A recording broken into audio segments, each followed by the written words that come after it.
ಏತನು ಬಾರಮ್ಮ ಕಮ್ಮಿ ಮಾಡ್ಕೊಡು.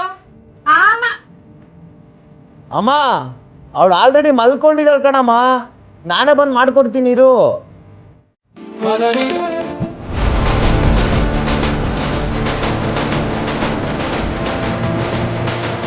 ಏನಾಯ್ತು ಅಕ್ಕ, ಯಾಕೆ ಈ ತರ ಕೂತಿದ್ದೀರಾ? ಏನಿಲ್ಲ ಬಿಡೆ. ಇರ್ಲಿ ಅಕ್ಕ, ಹೇಳಿ, ಪರವಾಗಿಲ್ಲ. ನೀವು ಈ ತರ ಇರೋದ್ ನನ್ ಕೈ ನೋಡಕ್ ಆಗ್ತಿಲ್ಲ. ಅಲ್ಲ ತನು, ನೀವು ಯಾವಾಗಲೂ ಎಷ್ಟು ಹ್ಯಾಪಿಯಾಗಿ ಎಷ್ಟು ಓಡಾಡ್ಕೊಂಡು ಎಷ್ಟು ಚೆನ್ನಾಗಿರ್ತೀರ ಅಲ್ವಾ. ಬಟ್ ನಮಗೂ ಹಂಗೆ ಇರಬೇಕು ಅಂತ ಆಸೆ. ಬಟ್ ಏನು ಮಾಡೋದು, ಎಷ್ಟೇ ಎಫರ್ಟ್ಸ್ ಅದು ದುಡಿದ್ರೂ ಕೈಯಲ್ಲಿ ದುಡ್ಡೇ ನಿಲ್ತಿಲ್ಲ. ಮನೇಲಿ ಎಷ್ಟೊಂದು ಪ್ರಾಬ್ಲಮ್ಸು. ನನ್ನ ಹಸ್ಬೆಂಡ್ ಬೇರೆ ಅದೇ ಟೆನ್ಷನಲ್ಲಿ ಯಾವಾಗಲೂ ಇರ್ತಾರೆ. ಏನು ಮಾಡಬೇಕು ಅಂತಲೇ ಗೊತ್ತಾಗ್ತಿಲ್ಲ ನನಗೆ. ಅಲ್ಲ ಅಕ್ಕ, ಇಷ್ಟೊಂದೆಲ್ಲ ಪ್ರಾಬ್ಲಮ್ ಇದ್ರು ನನ್ನ ಹತ್ರ ಒಂದ್ ಮಾತು ಹೇಳಿದಲ್ಲ ಅಕ್ಕ.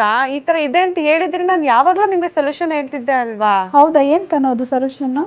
ಹೌದು, ನಮ್ಮ ಅಕ್ಕ ಕೇಳಿರೋ ಹಾಗೆ ನಾನು ಮತ್ತೆ ನನ್ನ ಹಸ್ಬೆಂಡ್ ಇಷ್ಟು ಖುಷಿಯಾಗಿ ನೆಮ್ಮದಿಯಾಗಿ ಇರೋ ಕಾರಣ ಬಂದು ಸುಜಾತ ಅವರ ಶ್ರೀ ಕೃಷ್ಣ ಸಂಜೀವಿನಿ ಹೀಲಿಂಗ್ ಸೆಂಟರ್. ಇದು ಬಂದು ನಮ್ಮ ಮೈಸೂರು ವಿಜಯನಗರ ಥರ್ಡ್ ಸ್ಟೇಜ್ ಅಲ್ಲಿ ಲೊಕೇಟ್ ಆಗಿದೆ. ಹೌದು, ನಾವ್ ಇಷ್ಟೊಂದು ಖುಷಿಯಾಗಿರೋದು ಹೇಗಪ್ಪ ಅಂತಂದ್ರೆ, ನಾನ್ ಪರ್ಸನಲಿ ಇಲ್ಲಿ ಹಾರಾ ಟೆಸ್ಟ್ ಮತ್ತೆ ಟ್ಯಾರೆಟ್ ಕಾರ್ಡ್ ರೀಡಿಂಗ್ ನ ಮಾಡಿಸ್ಕೊಂಡೆ. ಅದ್ರ ಪ್ರಕಾರ ನನ್ಗೆ ಕೆಲವೊಂದು ಸೊಲ್ಯೂಷನ್ ಕೂಡ ಸಜೆಸ್ಟ್ ಮಾಡಿದ್ರು. ಅಂಡ್ ಎಕ್ಸ್ಪೀರಿಯನ್ಸ್ ತುಂಬಾ ಡಿಫ್ರೆಂಟ್ ಆಗಿತ್ತು. ನನ್ನ ಪ್ರಾಬ್ಲಮ್ಗೆ ಸೊಲ್ಯೂಷನ್ ಸಿಕ್ಕಾದ್ಮೇಲೆ ನನ್ನ ಮನಸ್ಸಿಗೆ ತುಂಬಾನೇ ರಿಲ್ಯಾಕ್ಸ್ ಆಯ್ತು. ನಿಮ್ಗೇನಾದ್ರೂ ಹೆಚ್ಚಾಗಿ ತಿಳ್ಕೊಬೇಕು ಅನ್ನೋ ಆಸಕ್ತಿ ಇದ್ರೆ ಇಲ್ಲಿ ಕ್ಲಾಸಸ್ ಕೂಡ ನಡೆಸ್ತಾರೆ. ಸೊ ಯಾರಿಗಾದ್ರೂ ಸ್ಪಿರಿಚುವಲ್ ಹೀಲಿಂಗ್, ಎನರ್ಜಿ ಬ್ಯಾಲೆನ್ಸ್ ಅಥವಾ ಗೈಡೆನ್ಸ್ ಬೇಕು ಅಂತ ಹೇಳಿದ್ರೆ ಒಮ್ಮೆ ವಿಸಿಟ್ ಮಾಡಿ. ಇನ್ನೂ ಡೀಟೇಲ್ಸ್ ಬೇಕು ಅಂತ ಹೇಳಿದ್ರೆ ನನ್ನ ಸ್ಕ್ರೀನ್ ಮೇಲೆ ಕಾಣಿಸ್ತಿರೋ ಈ ನಂಬರ್ಗೆ ಕಾಲ್ ಮಾಡಿ.